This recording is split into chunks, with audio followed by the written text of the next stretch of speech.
Donc, ce matin, j'aimerais vous inviter, s'il vous plaît, à tourner dans le livre des Actes, au chapitre 16. Le livre des Actes, c'est-à-dire le livre des Actes des apôtres de l'Église apostolique, le livre de l'Église primitive en action, le livre qui décrit l'œuvre de Dieu dans le cœur des humains à travers son assemblée, incluant dans le cœur d'une chère femme, une chère maman, qui laissa Dieu changer sa vie, qui permit au Seigneur de toucher son existence de manière à ne plus jamais être la même femme. Et ce matin, je parlais avec quelqu'un, puis on parlait de nos parents. Rendus à un certain âge, c'est normal que nos parents sont partis dans l'éternité. Puis j'ai dit, malheureusement, mon père, dans son dernier souffle, a montré clairement qu'il ne voulait rien savoir de l'Évangile, puis il est parti dans l'éternité avec un refus. Puis j'ai dit, par contre, ma mère était chrétienne pendant un bon nombre d'années dans sa vie. Donc, les 15 dernières années de sa vie, Dieu lui a permis de connaître le Seigneur, puis ensuite de servir le Seigneur. Et il y a d'autres personnes, c'est le contraire. Soit que les deux parents étaient sauvés, soit que les deux parents sont partis dans l'éternité perdus, ou soit que la mère peut-être est sauvée, ou le père l'est et la mère ne l'est pas. Puis nécessairement, en tant que chrétien, on doit vivre avec ces choses-là, mais tout dépend de la réception du cœur, tout dépend de la disposition. Puis ici, dans le livre des Actes, au chapitre 16, à partir du verset 11, on voit l'œuvre de Dieu dans la vie d'une maman. L'œuvre de Dieu dans la vie d'une maman. Donc, Actes chapitre 16, à partir du verset 11, dans le voyage missionnaire de Paul. On nous dit, étant parti de Troas, nous fîmes voile directement vers Samothrace, et le lendemain, nous débarquâmes à Néapolis. De là, nous allâmes à Philippe, qui est la première ville d'un district de Macédoine et une colonie. Nous passâmes quelques jours dans cette ville et exceptionnellement, Philippe étant une petite ville avec peu de Juifs, il n'y avait pas de synagogue. Il n'y avait pas d'endroit où les Juifs se réunissaient, donc Paul ne pouvait pas se rendre selon sa coutume à la synagogue. Le jour du sabbat, nous nous rendîmes hors de la porte de la muraille de la ville, vers une rivière, où nous pensions que se trouverait un lieu de prière, donc les Juifs peut-être se réuniraient à cet endroit. Nous nous assîmes et nous parlâmes aux femmes qui étaient réunies. L'une d'elles, nommée Lydie, marchande de pourpre de la ville de Thyatire, était une femme craignant Dieu et elle écoutait. Le Seigneur lui ouvrit le cœur pour qu'elle soit attentive à ce que disait Paul. Lorsqu'elle eut été baptisée avec sa famille, elle nous fit cette demande. Si vous me jugez fidèle au Seigneur, entrez dans ma maison et demeurez-y. Et elle nous pressa par ses instances. Donc, juste quelques versets, juste quelques informations concernant le salut de Lydie et la transformation dans sa vie. Le titre de mon message ce matin, c'est « Quand une maman est bien disposée ». Quand une maman est bien disposée. Et pendant des années, j'ai essayé d'influencer ma maman à venir au Seigneur et elle avait le cœur fermé. Puis à un moment donné, Dieu a changé son cœur. Ce qui est impossible aux hommes est possible à Dieu. Et ma maman est venue au Seigneur à l'âge de 45 ans. Elle a connu la grâce de Dieu et sa vie a été transformée. Et c'est ce qu'on voit ici dans la vie de cette maman qui s'appelait Lydie.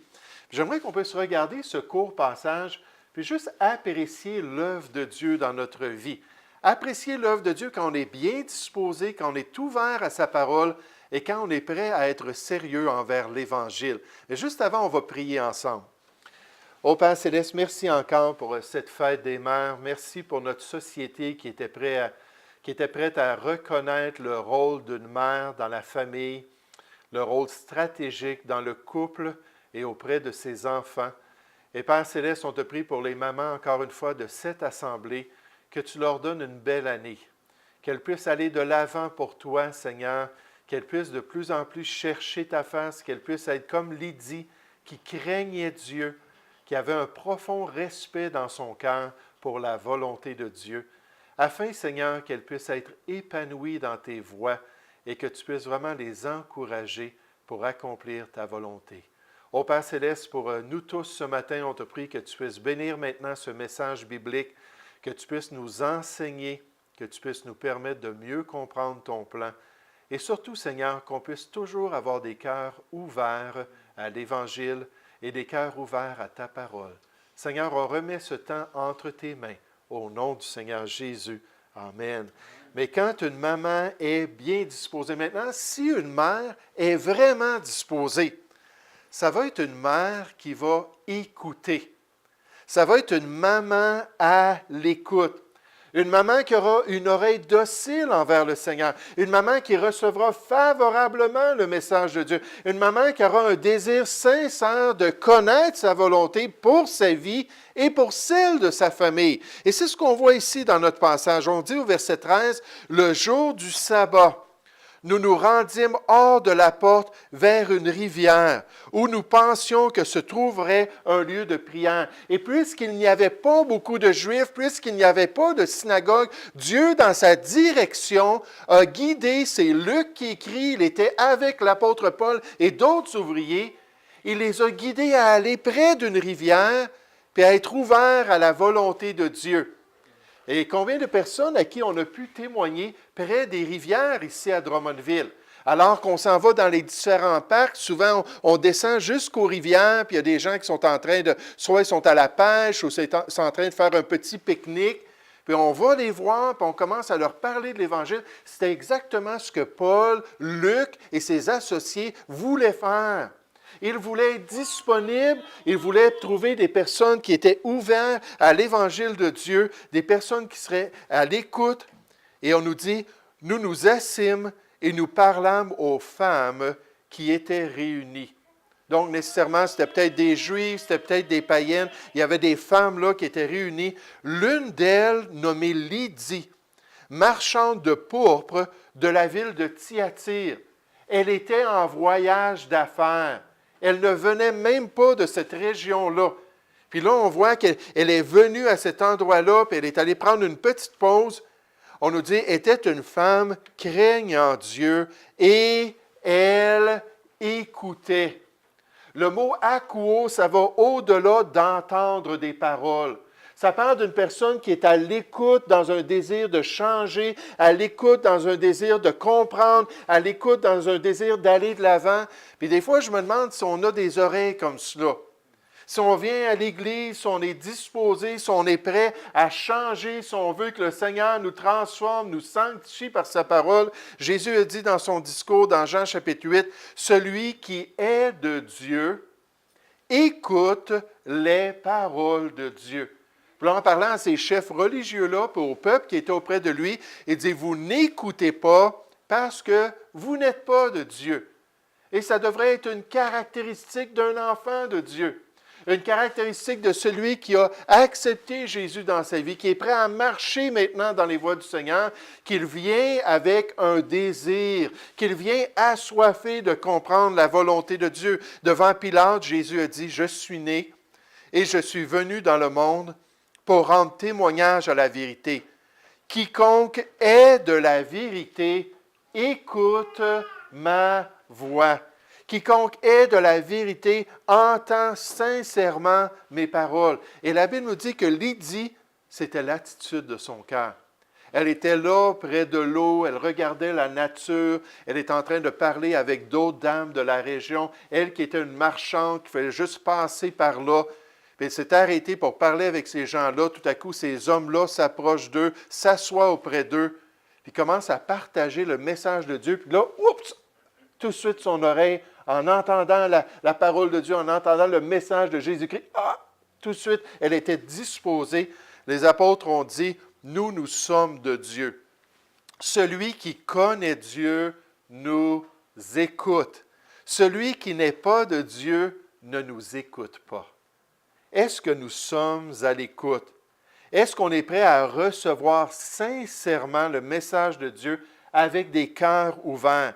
Est-ce qu'on est vraiment intéressé à ce que Dieu dit dans sa parole? Vous savez, ce n'est pas long lorsqu'on fait de l'évangélisation. Il y a différentes manières d'évangéliser et nous, ici, on fait du porte-à-porte pour ceux qui le désirent. En fait, je fais du porte-à-porte, puis je suis accompagné par quelqu'un. Parce que je suis le seul qui parle. Je parlais avec quelqu'un au téléphone cette semaine de Rivière-du-Loup.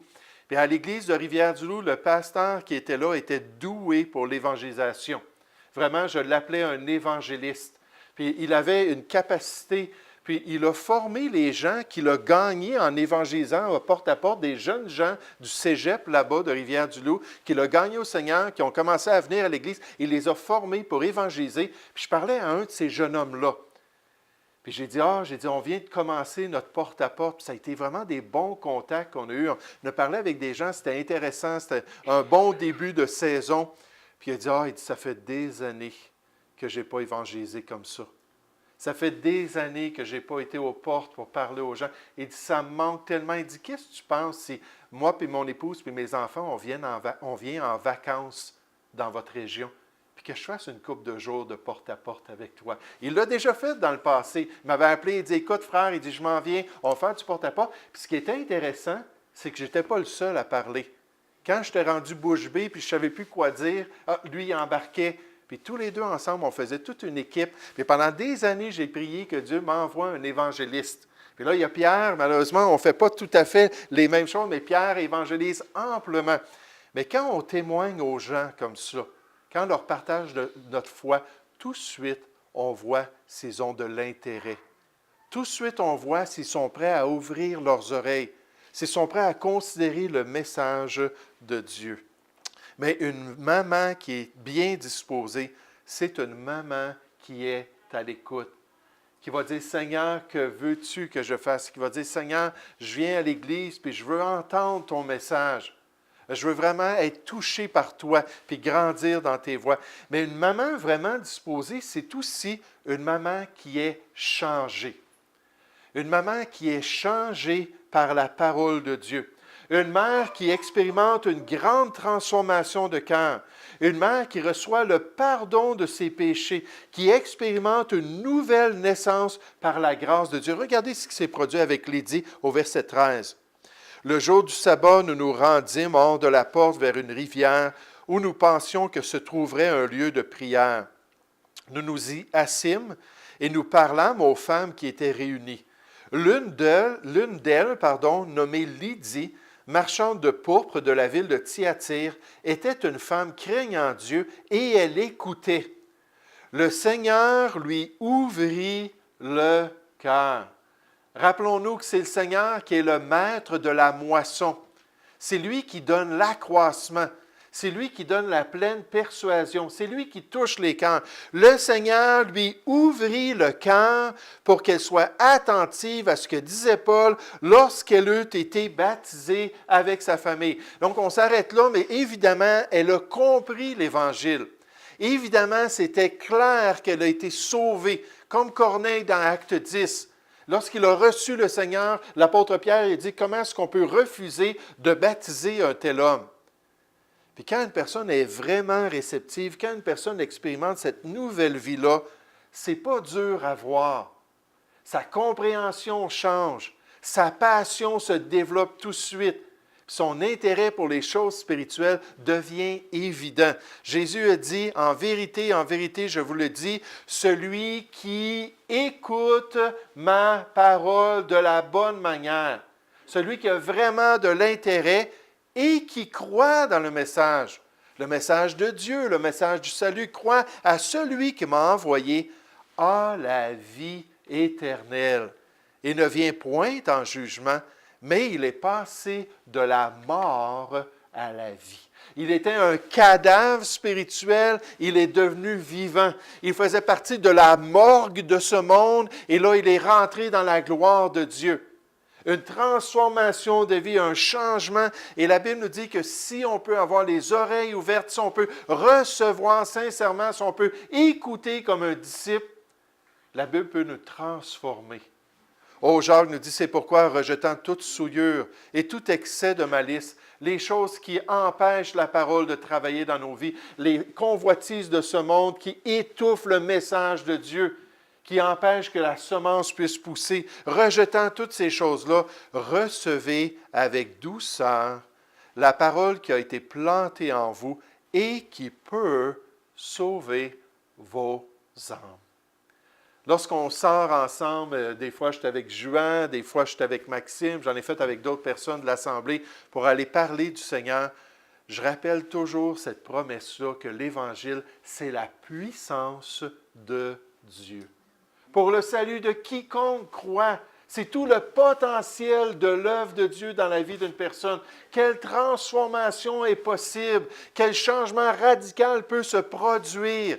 Et c'est pour ça qu'on doit être zélé, qu'on ne doit pas avoir honte de notre Sauveur, qu'on ne doit pas avoir honte de son Évangile, qu'on doit partir avec la vérité de Dieu parce qu'elle peut sauver les âmes. Elle peut transformer les personnes. Puis la question pour nous ce matin, c'est est-ce qu'on a été changé un jour? Est-ce qu'on a reçu ce nouveau cœur? Est-ce qu'on a expérimenté cette nouvelle naissance? Un commentateur nous dit, concernant Acte 16, seulement des femmes sont mentionnées ici.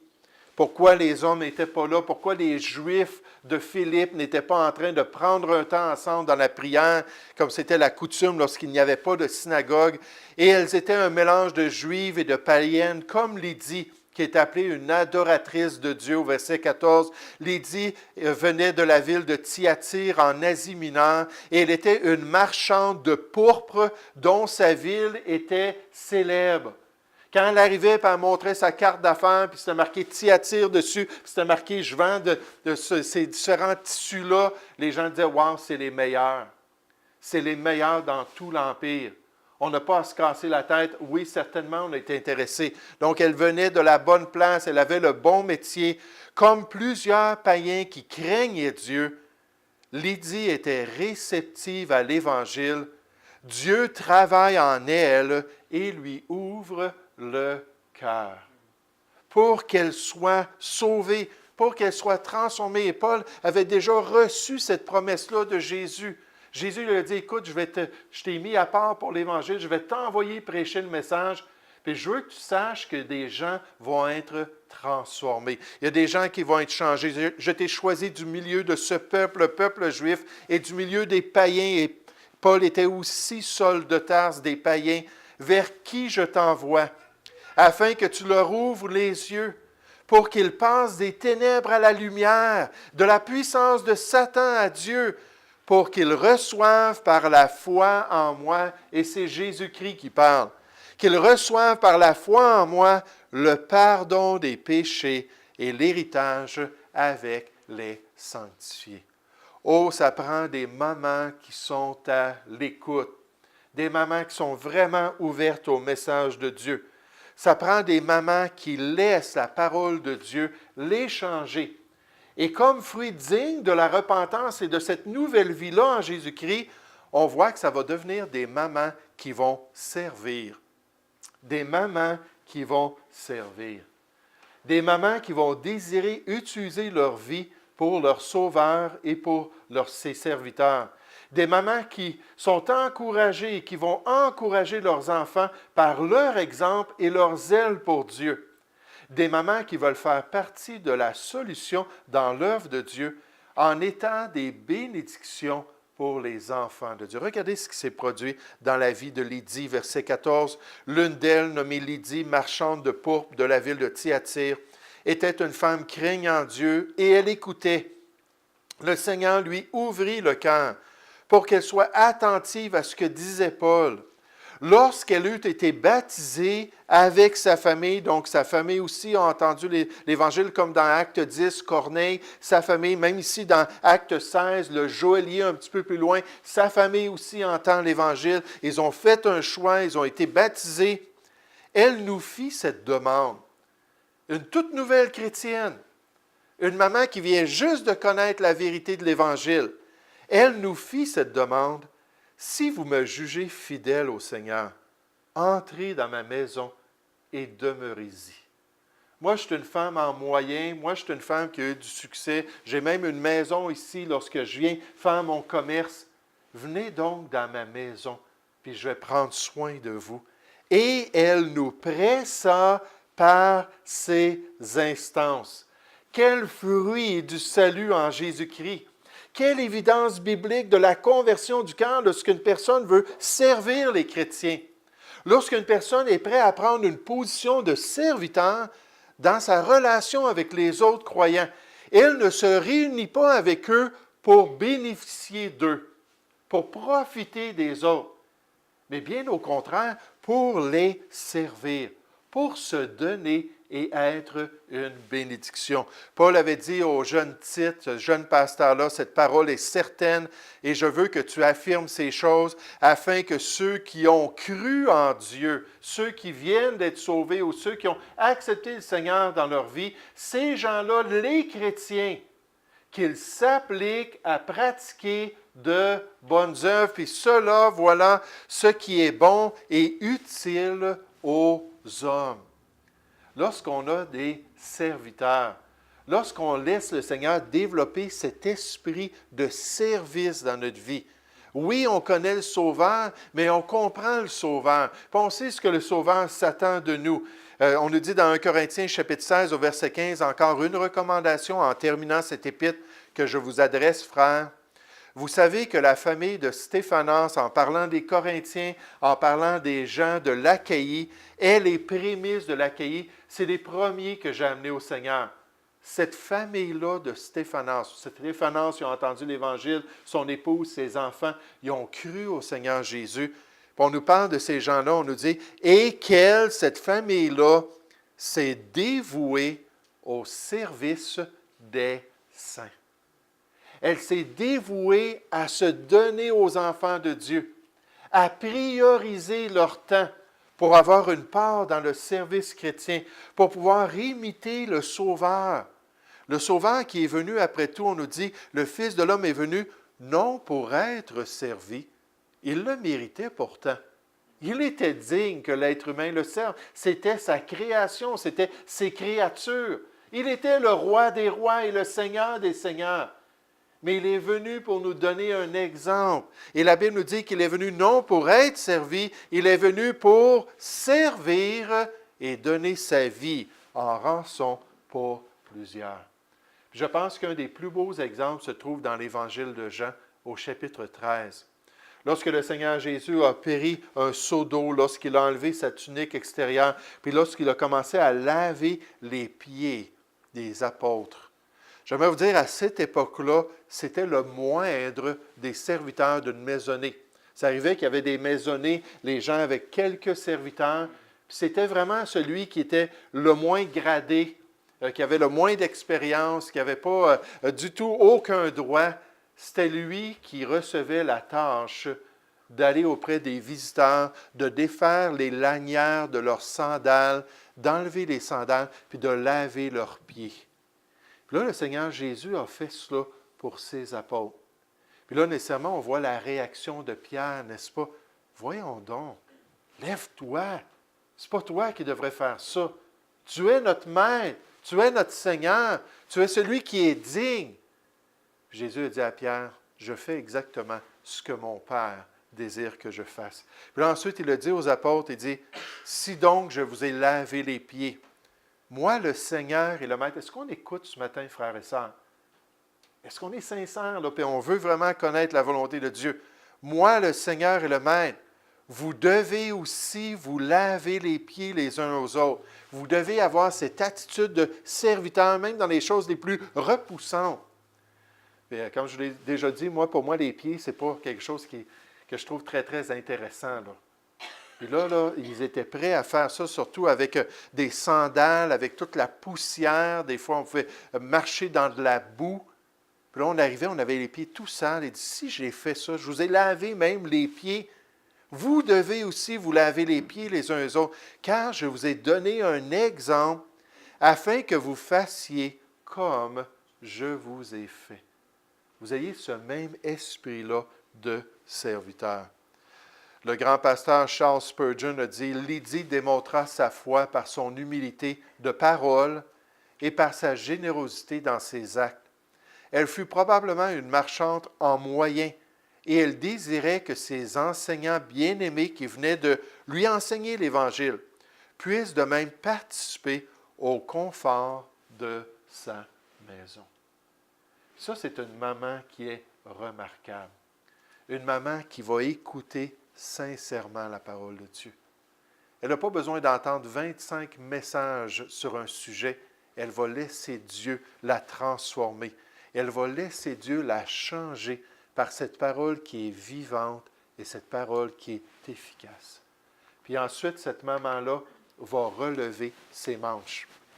Lorsque je suis arrivé hier soir, je suis monté en haut après avoir travaillé sur mes études, puis mon épouse était à la table, puis là, elle avait plein de petits pots de maçons.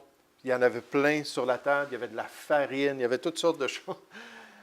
Puis là, j'ai dit, « Ah, est-ce que tu vas donner ça demain? » Elle dit, « Oui, oui. » J'ai dit, « Où est ton équipe? » Elle dit, « Mon équipe. » J'ai dit, « Tu as tout ça à préparer ce soir? » Elle dit, « Oui. » Elle dit, « Il y a même quelqu'un qui me l'a suggéré de le faire, mais la suggestion est venue sans aide, là. » Fait que j'ai dit, « Bien, je comprends. » J'ai dit, « Hey, tout préparer, les portions de sel, les portions de farine, toutes ces choses-là. » J'ai dit, « Bon, bien, c'est correct. » Fait que là, j'ai relevé mes manches. J'ai dit, « Je ne te laisserai pas travailler jusqu'aux petites heures du matin à tout faire ça. » Puis j'ai donné un coup de main. Mais elle était prête à le faire. Elle dit, « On veut toujours honorer les mamans. On veut toujours honorer les papas. On veut toujours aider les gens à voir ce rôle-là comme étant un privilège que Dieu nous a donné. Pour qu'on puisse être joyeux de l'accomplir et qu'on puisse être encouragé par l'Église de Jésus-Christ dans un rôle qui est vital aux yeux de Dieu. Est-ce que comme Lydie, on va être bien disposé cette année?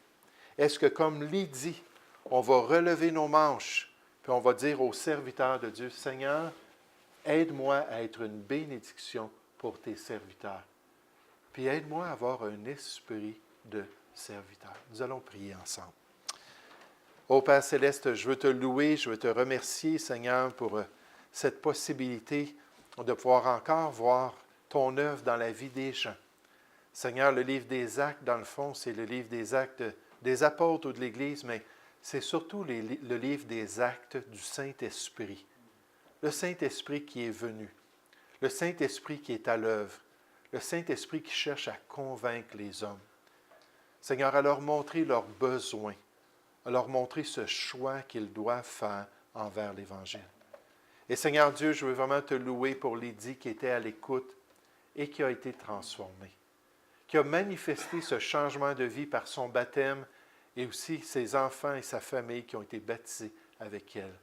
Mais surtout, Seigneur, qui a eu comme beau fruit de la repentance et beau fruit de cette nouvelle vie en Jésus-Christ, d'être prête à relever ses manches pour accomplir ta volonté, pour avoir cet esprit de serviteur et être une bénédiction pour Luc, pour Paul et ses associés. Et Seigneur, Père, dans les Écritures, on en parle du besoin d'avoir des serviteurs au milieu de ton peuple, d'avoir des gens qui sont prêts à faire des efforts, d'avoir des gens qui sont prêts à considérer les chrétiens, l'Église, et d'avoir des gens qui ouvrent leur cœur, qui élargissent leur cœur pour pouvoir prendre soin les uns des autres. Seigneur, merci pour ton exemple, parce que tu as donné ton Fils et tu nous as tellement aimés que tu as livré celui en qui tu avais mis toute ton affection. Merci pour l'exemple du Seigneur Jésus, qui est allé jusqu'à la mort, même jusqu'à la mort de la croix. Il est mort pour plusieurs. Et Seigneur, merci pour ce privilège de pouvoir marcher avec un Dieu d'amour, un Dieu de service, un Dieu qui veut nous aider à accomplir sa volonté. Guide-nous dans tes voies, bénis les mamans, nous te prions au nom du Seigneur Jésus. Amen.